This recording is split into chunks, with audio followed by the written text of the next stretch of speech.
జనసేన నాయకులు కార్యకర్తల నియోజకవర్గ ఆత్మీయ సమావేశాన్ని నిర్వహించారు.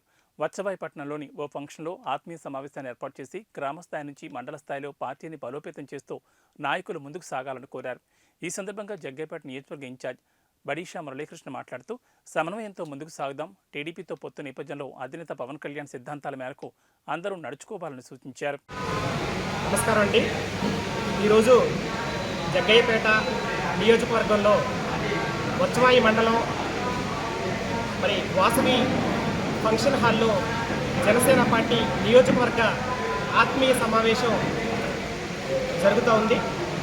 ఈ యొక్క సమావేశం యొక్క ముఖ్య ఉద్దేశం ఏమంటే నియోజకవర్గంలో జనసేన పార్టీని ఏ విధంగా బలోపేతం చేయాలి, మరి రేపు రానున్న ఎన్నికల్లో జనసేన తెలుగుదేశం పార్టీ ఎలా గెలుపు దిశగా ముందుకెళ్ళాలి అనే అంశం మీద ఈరోజు ఈ యొక్క పార్టీ శ్రేణుల సమావేశాన్ని నిర్వహించడం జరిగింది.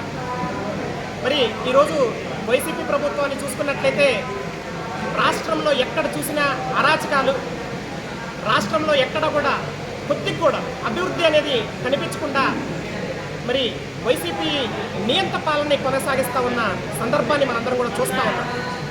మరి ఇదే జగ్గయ్యపేట నియోజకవర్గంలో చూసుకున్నట్లయితే మరి ఇక్కడికి జగన్మోహన్ రెడ్డి గారు ఇక్కడికి వచ్చినప్పుడు కొన్ని హామీలు వర్షాలు కురిపించారు.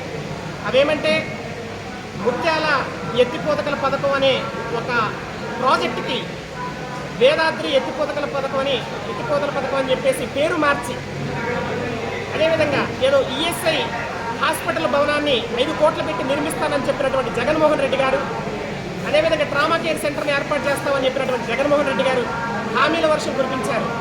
మరి ఎక్కడా కూడా ఏది కూడా ఒక చిన్న ఇటుక రాయి పెట్టినటువంటి సందర్భం లేదు. అదేవిధంగా ఈ వైసీపీ పాలనలో ఈ యొక్క అరాచకాలని మనం దీన్ని అంతరాయం కలిగించాలంటే రానున్న జనసేన పార్టీ తెలుగుదేశం పార్టీకి మనం ఖచ్చితంగా మనం గెలిపించుకోవాల్సినటువంటి అవసరం ఎంతైనా ఉంది అని సందర్భంగా తెలియజేస్తూ ఉన్నాం. అదేవిధంగా రాష్ట్రంలో నిరుద్యోగ